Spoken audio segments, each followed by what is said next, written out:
Bom dia, Carlos. Obrigado pela apresentação e bom dia a todos que estão participando do nosso seminário de hoje. Como o Carlos mencionou, hoje o assunto vai ser potencial hídrico, mais focado para duas maneiras que a gente tem, entre várias disponíveis no mercado, para a medição do potencial hídrico dos solos.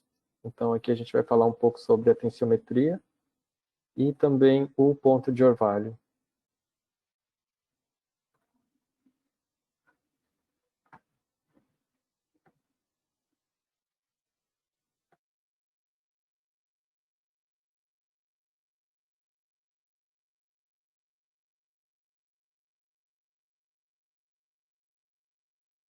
Então, a apresentação de hoje vai seguir essa programação que está sendo exibida no slide. O nosso foco realmente é nas tecnologias, então a gente vai passar a maior parte do nosso tempo falando sobre o ponto de orvalho e a tensiometria e por que essas tecnologias conseguem medir o potencial hídrico do solo. E no final a gente vai fazer também uma combinação desses instrumentos para tentar criar um banco de dados um pouco mais completo com relação ao mesmo tipo de solo, mas para a gente entender um pouco melhor essas tecnologias e por que elas funcionam, a gente vai passar rapidamente por uma parte de conceituação. Então a gente vai definir rapidamente o que seria o potencial hídrico, como é formado esse potencial hídrico do solo, e também definir rapidamente o que é uma curva de retenção de água no solo.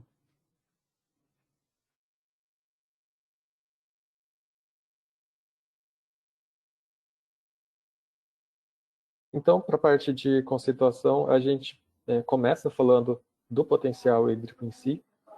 A água no solo, ela pode ser definida por dois parâmetros. Um parâmetro mais quantitativo, que nos indica a quantidade de água presente nesse solo, e que no nosso caso seria a umidade do solo. E também um parâmetro mais qualitativo dessa água, que indica o estado de energia dessa água no solo, que é o potencial hídrico, o parâmetro que a gente vai focar mais na apresentação de hoje.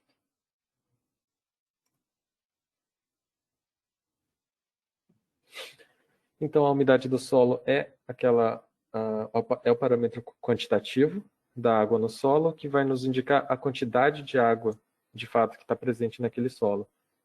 E essa quantidade de água ela pode ser dada em duas bases, digamos assim. Ela pode ser descrita em volume de água, o volume que a água no solo está ocupando, em relação ao seu volume total, que inclui também sólidos e o volume dos poros preenchidos pelo ar.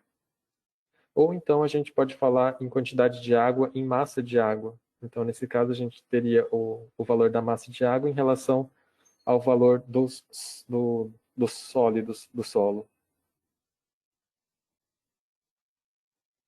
Já o potencial hídrico, ele não é um parâmetro que nos dá a quantidade de água, mas ele é um parâmetro mais qualitativo. Então, existem algumas definições de potencial hídrico do solo, algumas mais formais do que outras. Mas eu gosto de pensar no potencial hídrico do solo como sendo aquela energia que é requerida para puxar a água que está presente naquele solo para um referencial. E a gente vai entender que o nosso referencial para potencial hídrico é aquela água livre e sem presença de solutos.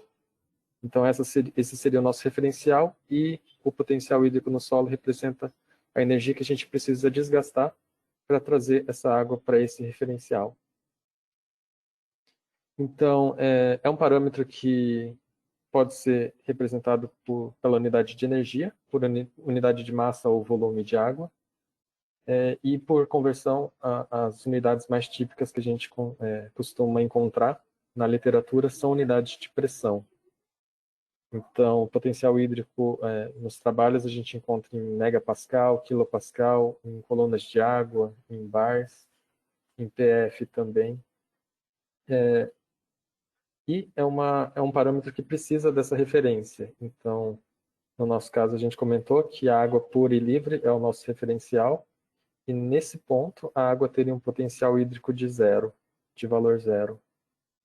E à medida em que a água vai se prendendo mais naquele ambiente do solo, seja nas partículas ou por presença de sais, essa água vai ficando mais presa e o potencial hídrico vai caindo. Então ele parte de um zero, que seria a nossa referência, e vai ficando mais negativo à medida em que ela vai ficando mais presa no sistema do solo. Então isso significa que mais energia precisaria ser colocada no sistema para trazer essa água de volta para o nosso referencial.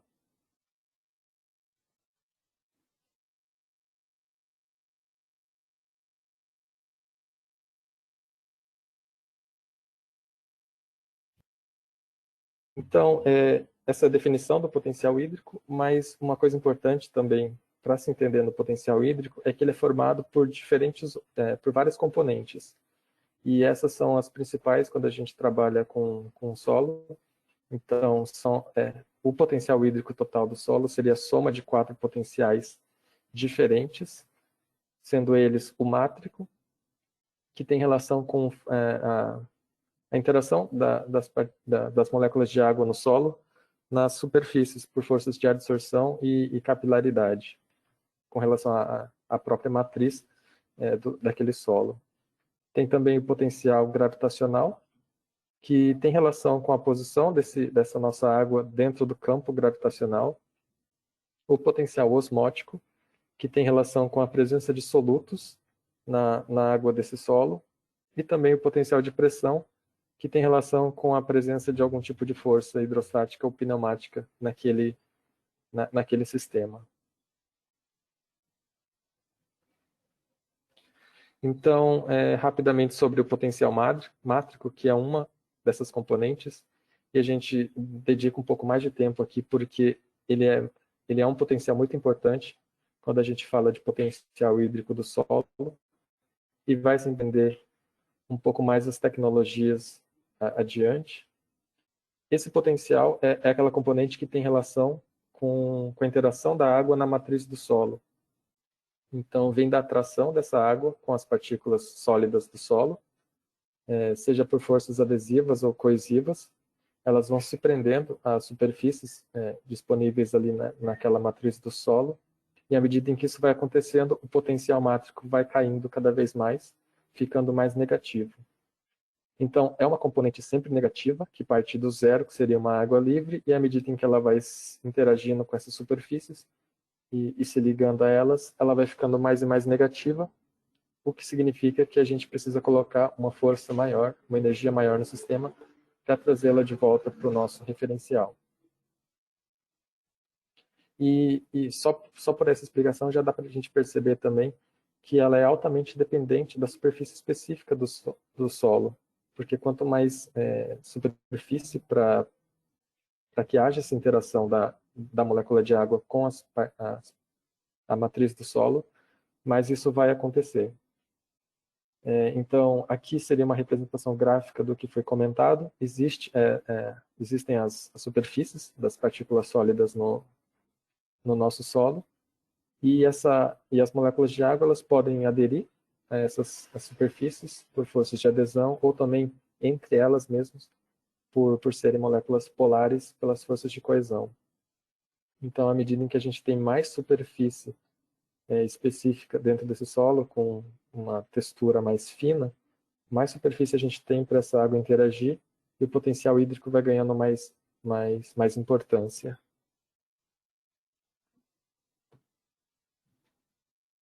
A segunda componente, que também é bastante importante no solo, principalmente se for um solo mais salino, é o potencial osmótico. Isso porque esse potencial, essa componente, vem da interação da água com os solutos que estão dissolvidos nela. Então, também é um potencial sempre negativo. A gente parte de um potencial de zero, que seria água sem nenhum tipo de soluto, e à medida em que a gente vai adicionando solutos nessa água, o potencial osmótico vai ficando mais negativo, e a água vai ficando... a gente acaba precisando colocar mais energia no sistema para trazê-la de volta para o referencial. Então,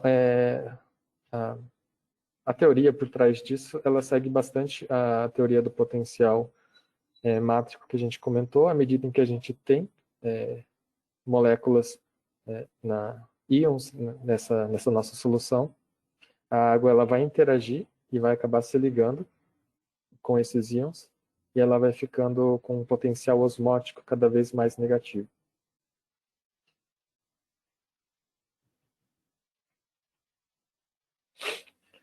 O potencial gravitacional, ele é a componente que tem relação com a posição da nossa amostra dentro do campo gravitacional.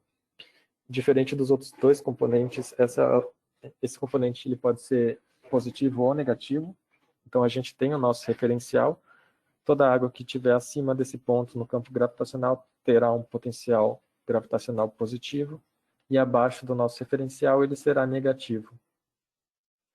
Ele é um potencial que pode ser calculado, tem relação com a altura em relação à nossa referência, e também com a constante gravitacional, e tem importância principalmente nos solos saturados que ainda possuem aquela porção de água gravitacional que vai ser percolada pela força da gravidade em si. Então, à medida em que a gente tem um solo saturado, essa componente tem uma importância maior. À medida em que a gente vai chegando na capacidade de campo, o potencial vai perdendo mais a sua importância.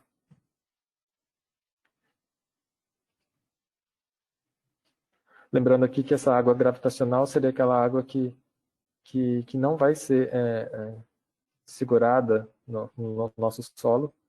Ela vai... É como se nós saturássemos esse solo e esperássemos algum tempo. Esse tempo depende do tipo de solo. E esse excesso de água ele vai percolar até um ponto em que o potencial gravitacional vai se igualar ao potencial mátrico. E nesse ponto, daí, a água ela vai ser retida no nosso solo.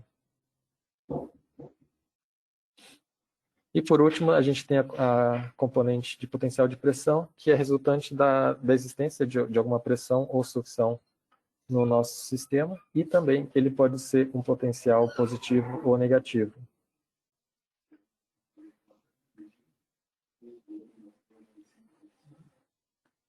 Então, agora que a gente definiu o que seria o potencial hídrico e comentou o que compõe esse parâmetro, o porquê que a gente mede o potencial hídrico.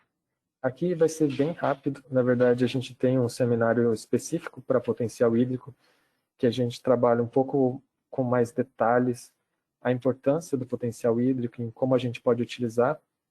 Mas eu acho importante trazer aqui, até para a gente entender o porquê que a gente mede o potencial hídrico e o porquê que a gente hoje decidiu falar sobre tecnologias que medem esse parâmetro.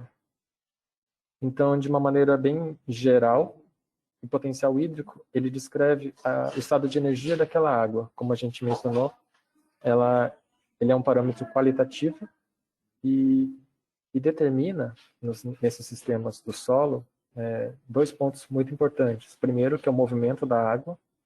O movimento da água dentro do solo, dentro do solo e do sistema solo, planta, atmosfera, ele vai respeitar esse diferencial de potencial hídrico. Então, precisa, para a água se movimentar, que exista um diferencial de potencial hídrico. Um local tem um potencial hídrico diferente do outro. E que, quando em contato, essa água ela vai se mover do local de maior potencial hídrico para o de menor potencial hídrico, buscando o equilíbrio entre esses dois pontos. Então, essa água vai se movimentar do maior para o menor, buscando esse equilíbrio, e quando chegar no equilíbrio, ela para de se movimentar. E um outro ponto importante do potencial hídrico é porque ele também até tem relação com o primeiro ponto, que é o movimento da água, que é ele que também trabalha a disponibilidade de água para os micro-organismos, que a gente vai ver agora um pouquinho mais para frente. Então, existe essa relação do potencial hídrico com o fluxo de água nos sistemas, não só no solo, mas também em todo o sistema solo, planta, atmosfera,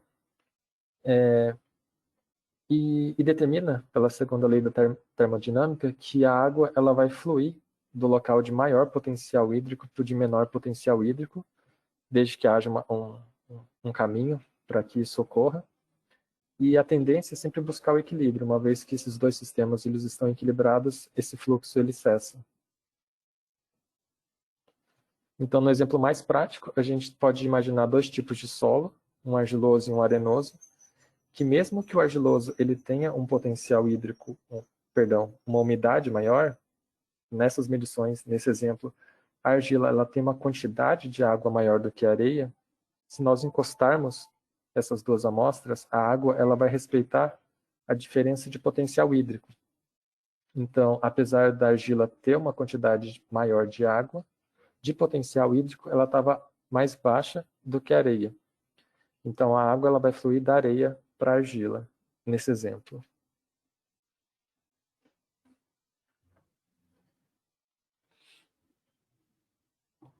E com relação à própria disponibilidade da água para os organismos vivos, ele segue também o mesmo raciocínio para que haja essa transferência, esse transporte da água do solo para os organismos, para as plantas, nesse caso do exemplo, é preciso que haja uma diferença de potencial. Então, para que a água siga esse fluxo do solo para as raízes, para o caule e para as folhas, é preciso que o potencial hídrico ele vá decrescendo. Então, o potencial hídrico no solo precisa estar mais alto do que das raízes, para a água fluir para dentro das raízes e depois continua o mesmo processo até sair para a atmosfera. Então, essa diferença de potencial é muito importante e por isso que muitas vezes, quando a gente mede um potencial hídrico do solo, ele está muito baixo, isso indica que a planta precisaria colocar uma energia muito maior para retirar essa água do sistema, e isso pode não acontecer, o que leva à própria morte dessas plantas.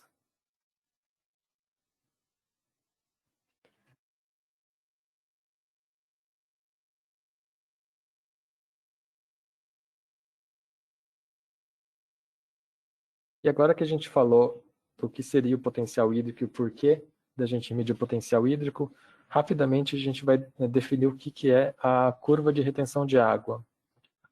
A definição é bem simples, na verdade, a curva de retenção de água é a relação que existe entre a quantidade de água presente naquele material e o potencial hídrico naquele material. E essa curva ela é bastante específica, né, para cada tipo de solo.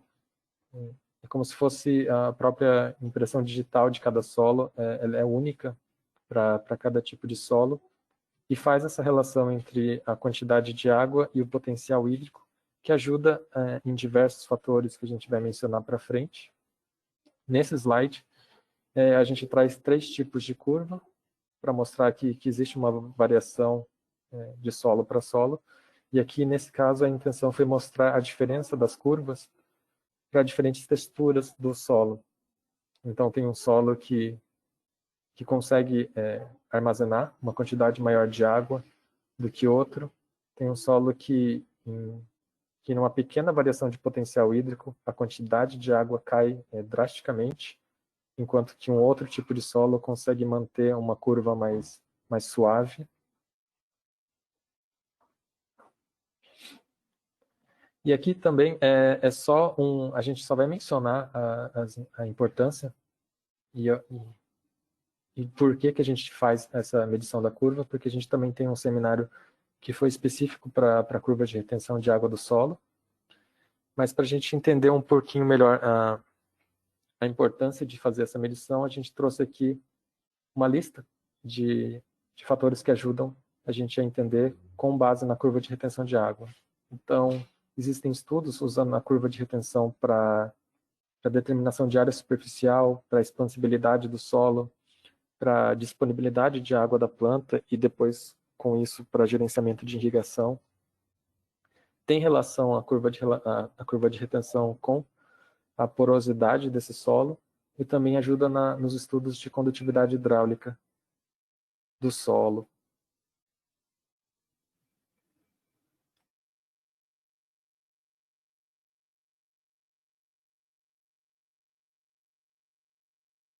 Então, agora que a gente definiu o que seria o potencial hídrico e a curva de retenção, eu acho que vai ficar um pouquinho mais fácil de entender como esses equipamentos, essas teorias funcionam, que a gente trouxe aqui, essas tecnologias, e a diferença entre uma e a outra. Então, aqui agora a gente vai passar, de fato, para o assunto do seminário de hoje, que é tratar das tecnologias, tanto de ponto de orvalho quanto de tensiometria.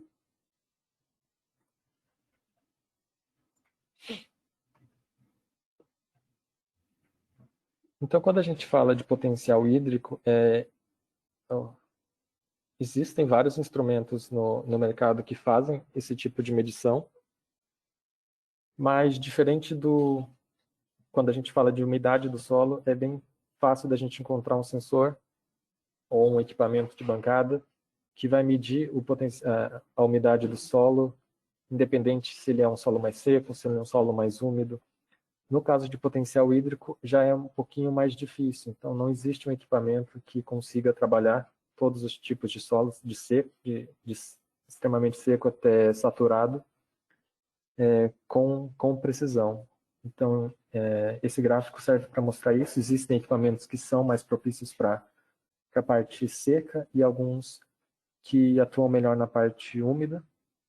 E as tecnologias que a gente vai trabalhar hoje seriam essas. Então, tem o tensiômetro, que é uma tecnologia que funciona bem para solos úmidos, próximos da saturação. E também tem o ponto de orvalho que a gente vai comentar, que é o que trabalha mais a parte seca da curva de retenção.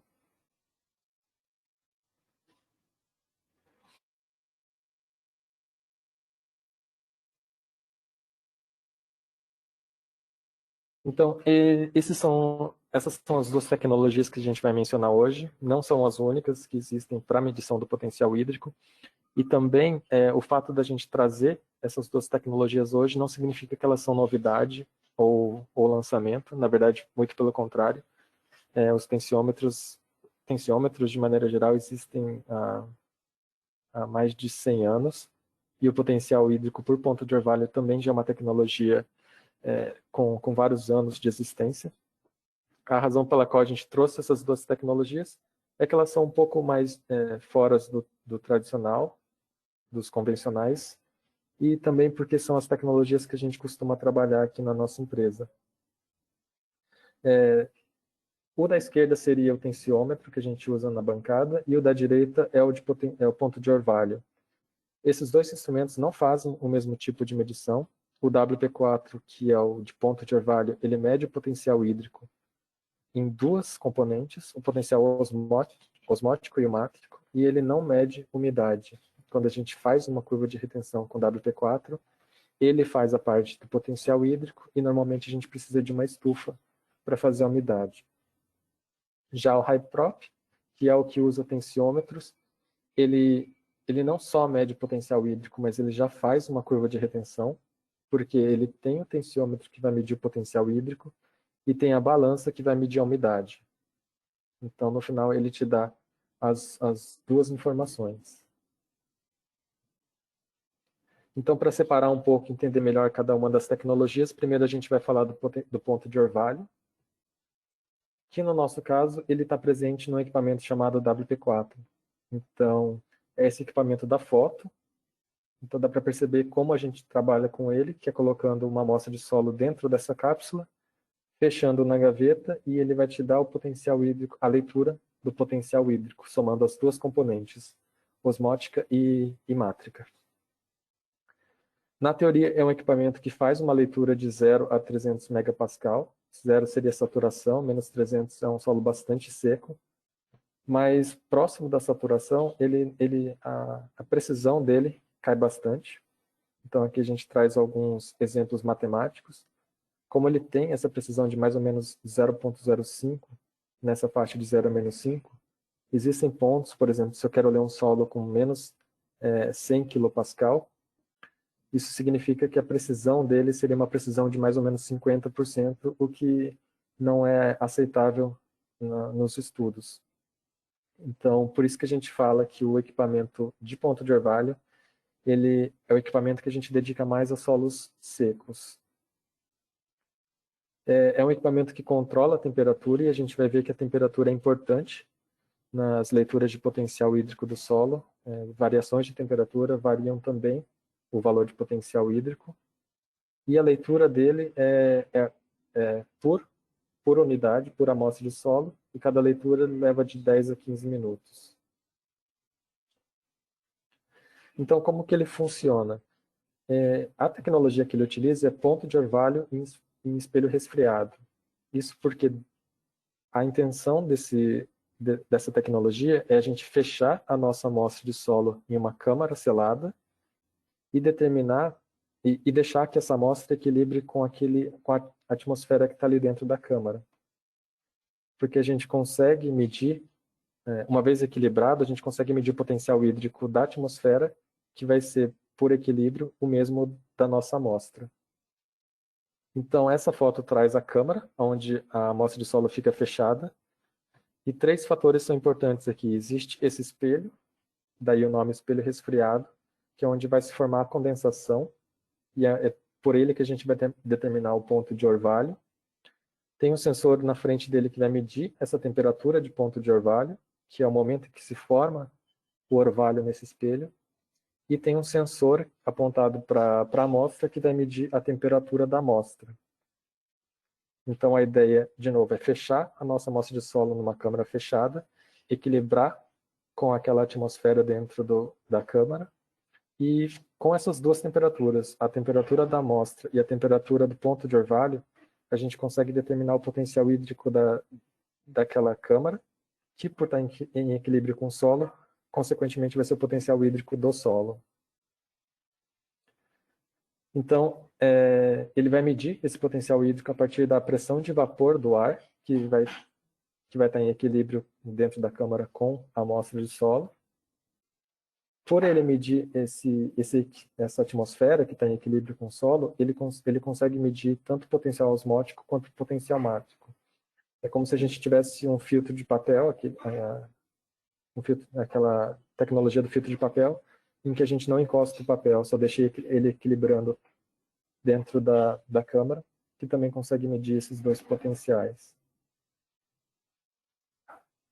E se a pessoa tiver interesse só no potencial mático ou separar essas duas componentes, existe essa possibilidade, porque o potencial osmótico ele pode ser calculado pela condutividade elétrica do extrato de saturação daquele solo, ou então fazendo algumas leituras com WP4 mesmo, usando a amostra saturada. Então, a função desse equipamento é medir tanto a temperatura de ponto de orvalho quanto a temperatura da amostra na hora em que eles estão em equilíbrio com o ar da câmara.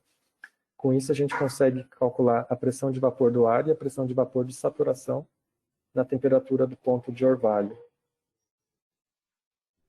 E daí a gente coloca nessa fórmula, porque a gente precisa dessas duas variáveis, a pressão de vapor de saturação do ar e a pressão de vapor de saturação na temperatura da amostra, para poder calcular o potencial hídrico.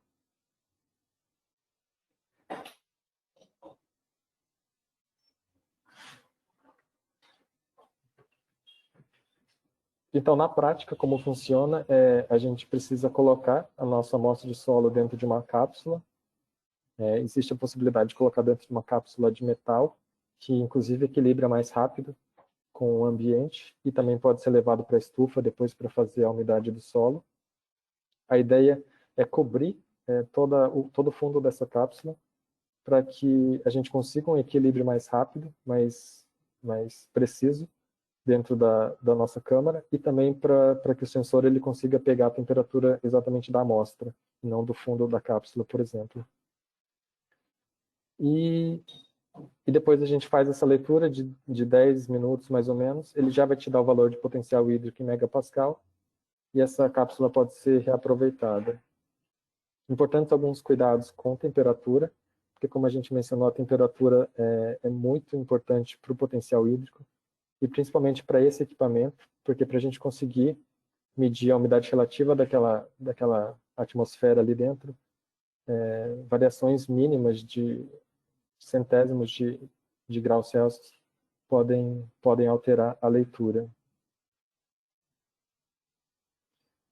Essa é uma visão do tipo de leitura que o equipamento ele consegue dar. Ele vai te dar o valor em megapascal, com a temperatura também do teste, uma conversão em PF, e existe uma forma de verificar o equipamento que são por padrões de potencial hídrico conhecidos. E aqui essa tabela representa a variação em relação à mudança de temperatura. Então a gente percebe que a temperatura ela muda bastante o potencial hídrico de um material. Aqui é uma solução salina, então basicamente a gente tem potencial osmótico nessa amostra. Não tem a interação com a matriz do solo, por exemplo.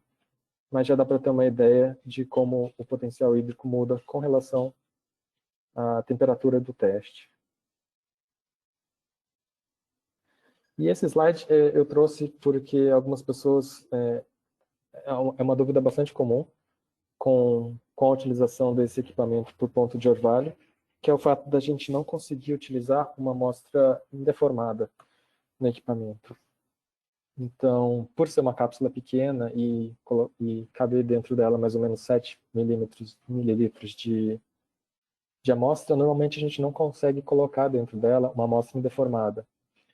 E isso, de fato, tem influência no potencial hídrico do solo, mas o que a gente percebe por esse gráfico é que a importância da estrutura do solo, da gente não deformar o solo e acabar mexendo na porosidade, na macroporosidade desse solo, ela está mais concentrada num solo mais saturado, mais próximo da saturação, aqui entre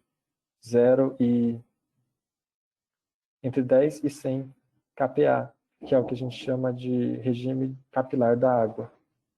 É nesse intervalo que a estrutura do solo, a macroporosidade dele tem mais importância. E não é o intervalo que a gente recomenda a utilização do ponto de orvalho, por exemplo. Então, já na faixa que o ponto de orvalho ele trabalha, a deformação do solo, destruir a estrutura e mudar a densidade desse solo, não tem tanto peso para a leitura de potencial hídrico quanto para essa parte mais saturada do solo. E aqui a gente traz só uma relação entre o diâmetro dos poros e os valores de potencial hídrico de cada um deles.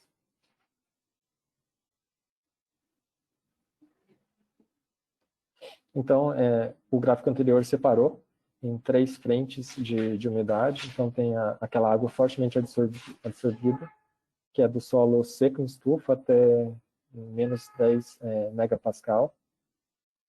Tem uma fase intermediária que a água está absorvida ali, de 10.000 a 100 kPa, e tem a parte da água capilar, que é de menos 100 kPa a saturação. E esse gráfico mostra um estudo que foi feito exatamente para determinar isso. Qual que é a importância da deformação, de manter o solo mais indeformado na hora de se medir o potencial hídrico. E o que esse gráfico mostrou é que em solos mais dentro aqui dessa faixa próximo da saturação, você mudar a estrutura do solo, você mudar a densidade desse solo, altera bastante, por exemplo, o potencial hídrico.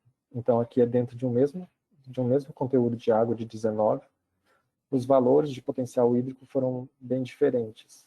À medida em que esse solo vai secando, mudar a densidade desse solo não influencia tanto nas leituras de potencial hídrico.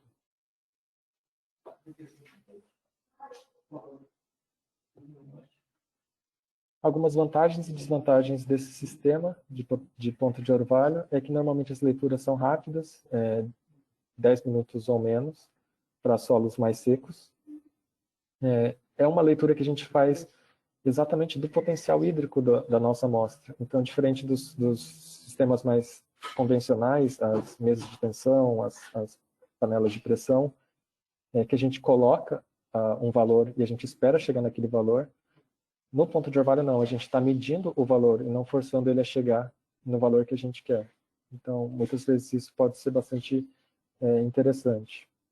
E também é um sistema que a gente consegue controlar a temperatura do teste Então fica muito mais fácil de você relacionar uma leitura com a outra, comparar uma leitura com a outra, porque a temperatura influencia na leitura de potencial hídrico.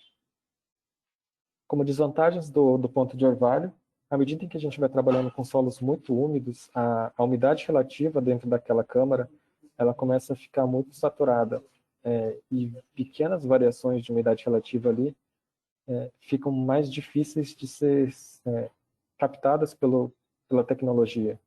Então, por isso que próximo dos solos saturados, a precisão da tecnologia cai bastante e fica difícil de fazer uma leitura precisa e rápida ao mesmo tempo nessa faixa de solo.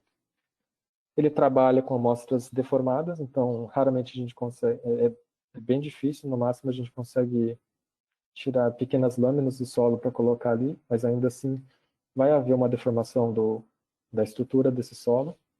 Mas como a gente viu no slide anterior, esse tipo de deformação ele tem mais impacto em solos mais úmidos, que não é exatamente a faixa que a tecnologia trabalha. E, por fim, ele faz a leitura de potencial hídrico, mas ele não vai te dar a quantidade de água presente nesse solo. Então, normalmente, ele precisa ser combinado com uma estufa para ter os dois valores.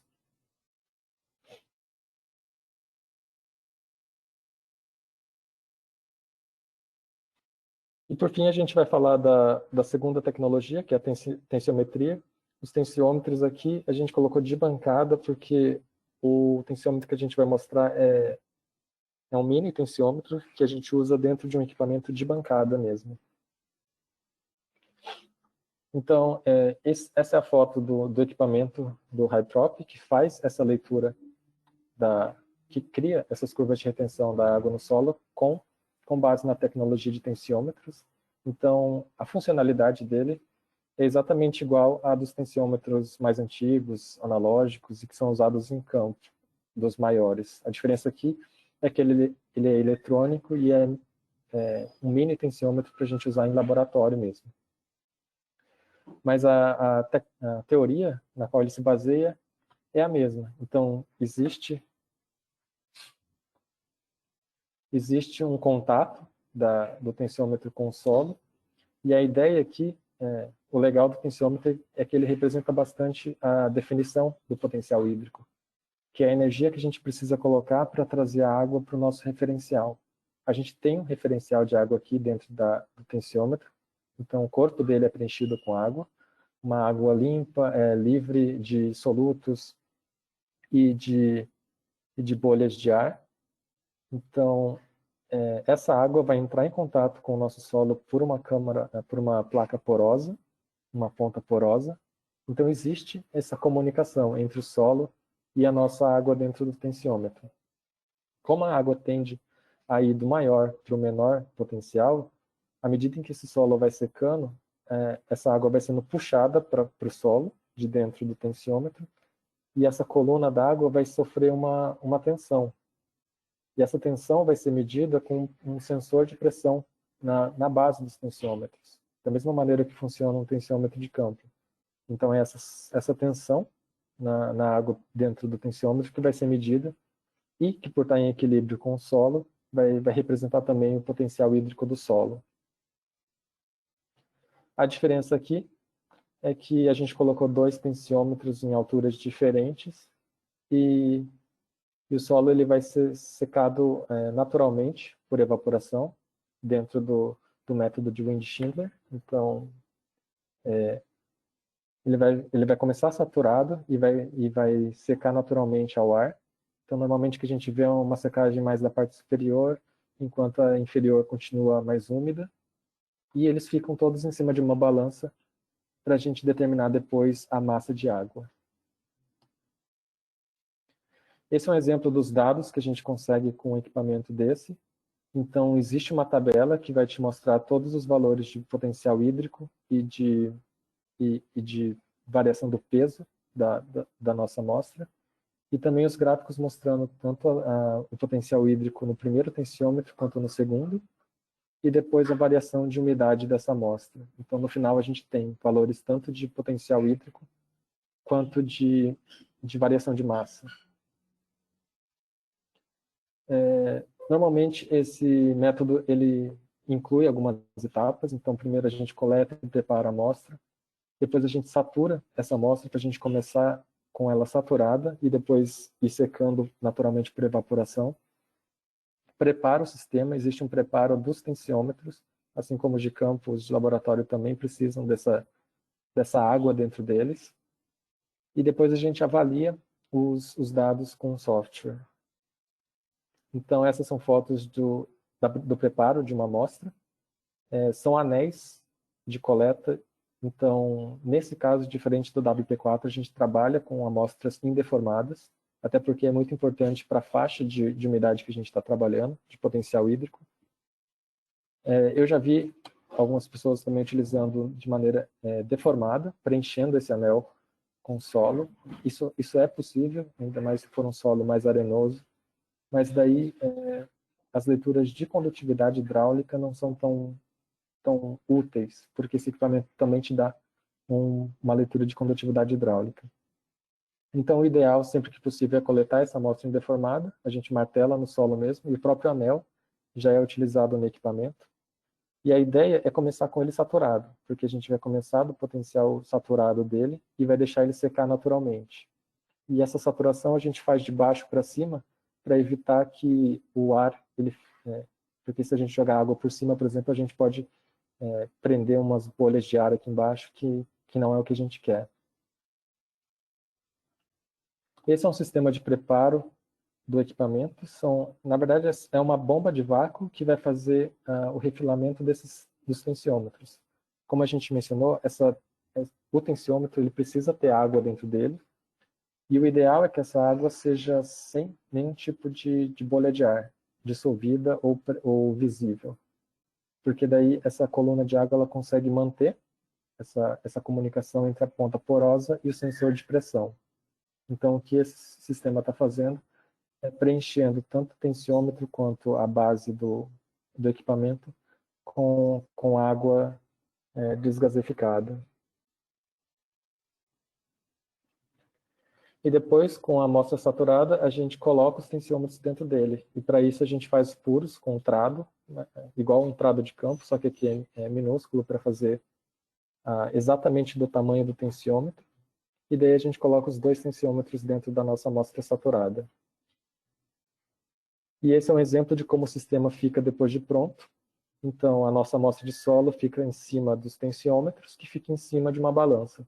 Os tensiômetros medindo o potencial hídrico e a balança registrando a diferença de massa, que depois a gente vai determinar a massa de água. Esse é um exemplo de gráficos que o sistema ele pode oferecer. Então, a gente verifica o comportamento do potencial hídrico ao longo do tempo.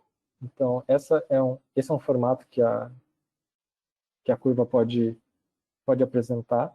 Se o tensiômetro estiver bem refilado, ele consegue essa faixa essa ponta mais para cima. E depois, quando ele chega no ponto de entrada do ar, que é quando o solo seca, a sucção está tão forte que começa a entrar ar dentro do tensiômetro, daí ele para o funcionamento e e volta a ser zero. Esse é um outro formato de curva que a gente pode encontrar. A única diferença é que ele não teve esse comportamento do topo aqui.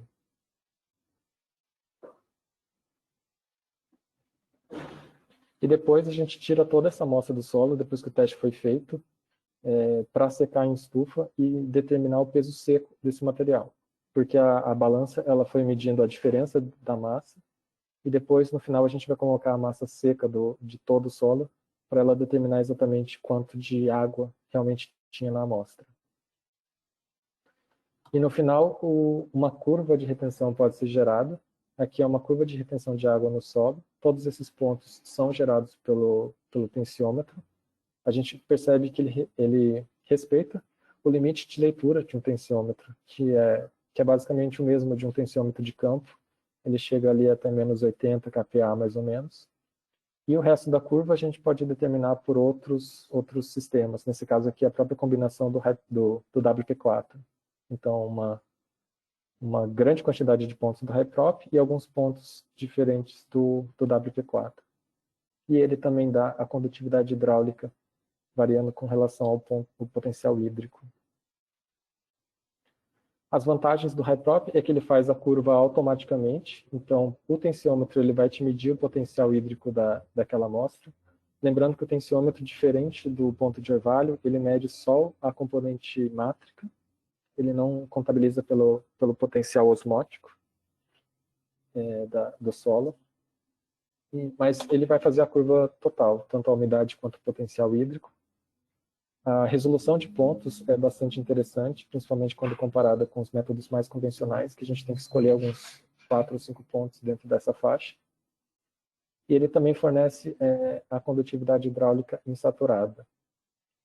Como desvantagens, ele precisa de um bom preparo dos tensiômetros, então a pessoa que vai operar, ela precisa ter todo esse cuidado antes de preparar o tensiômetro com bom refilamento, para que a leitura consiga continuar. E também tem que respeitar a faixa de trabalho dos tensiômetros, que pela própria estrutura da cerâmica que ela possui e da coluna de água ali dentro, chega normalmente sempre a menos 80, menos 90 kPa. Então é um equipamento, o tensiômetro em si, tanto tensiômetro de campo quanto tensiômetro de bancada, eles são equipamentos muito precisos, bem precisos, para medir o potencial hídrico desses solos mais saturados.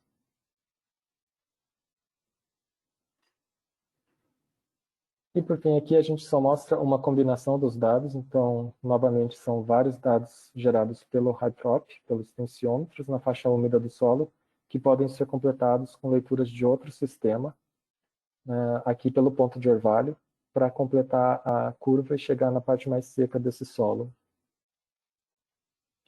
Existe uma questão da esterese, que é a diferença que ocorre, porque uma umidade, um certo nível de umidade pode ter vários diferentes potenciais hídricos, dependendo da maneira que a gente cria essa curva. Normalmente acontece uma diferença quando a gente faz uma curva do solo que começa úmido e termina seco, e de uma curva que a gente começa seco e termina úmido, mesmo sendo o mesmo solo. E essa esterese acontece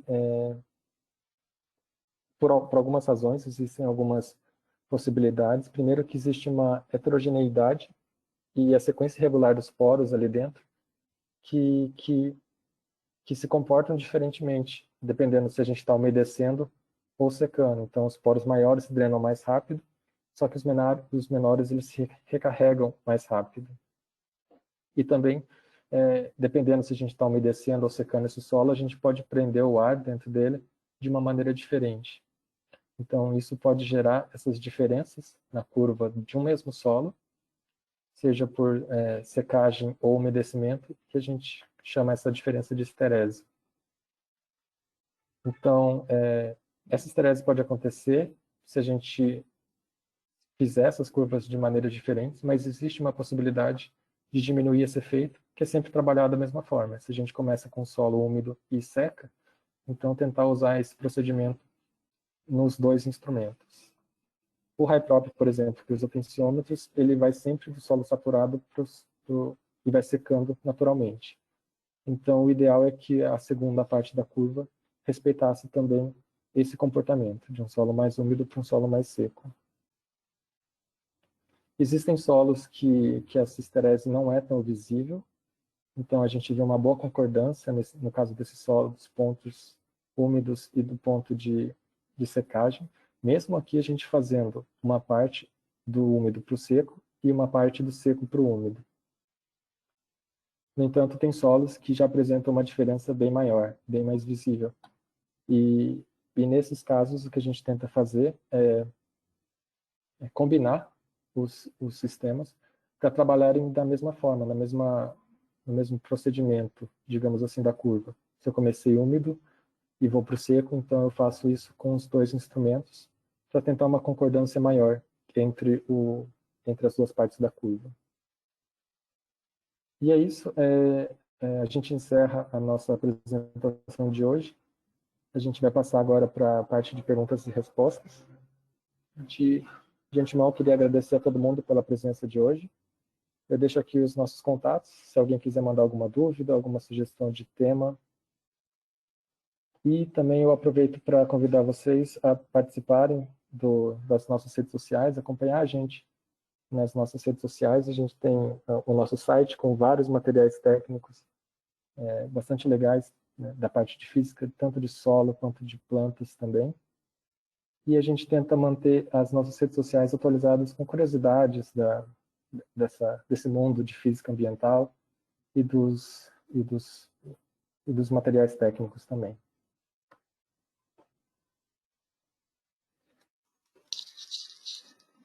Muito obrigado, Fábio, pela excelente apresentação. Obrigado aos colegas que participaram e nos acompanharam na apresentação dessa manhã. Nós vamos agora iniciar a sessão de perguntas e respostas. Nós temos aqui várias perguntas de participação dos colegas nessa manhã.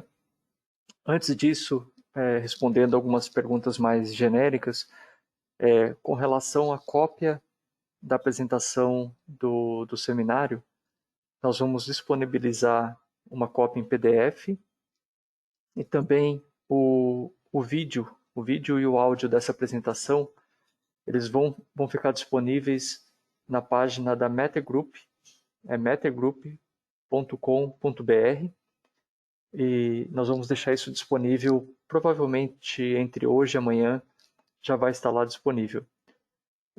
Nós também temos um canal no YouTube, como o Fábio já mencionou, onde é possível acessar o vídeo da apresentação. Então, agora sim, vamos passar as perguntas e respostas. A primeira pergunta é do participante Tiago Mendes. O Tiago, ele pergunta, Fábio,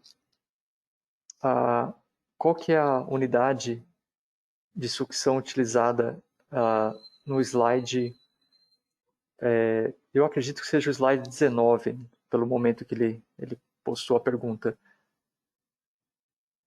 Então, vamos verificar só um segundo, por favor. É o site que tem a figura de uma árvore.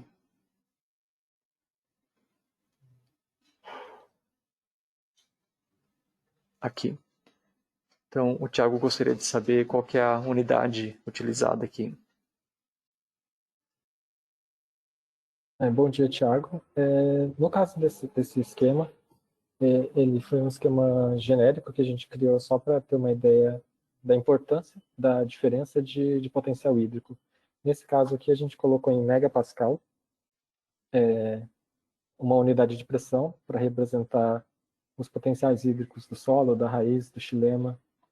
Então, aqui, por exemplo, a gente considerou um solo na capacidade de campo, com cerca de mais ou menos 0,03 megapascal ou 30 quilopascal. Normalmente, o que a gente encontra de referência, não são valores fixos, mas é que uma capacidade de campo do solo, que é aquele solo com o seu máximo de água disponível para a planta utilizar, fica aí entre menos 10 menos 30 kPa. E daí, à medida em que a gente vai subindo dentro do sistema solo, planta, atmosfera, a tendência é a gente ter potenciais hídricos menores, inclusive no final chegando na atmosfera, que tem um potencial hídrico de menos 100 kPa, para 100.000 kPa, para poder criar exatamente esse fluxo de água, indo do maior para o menor.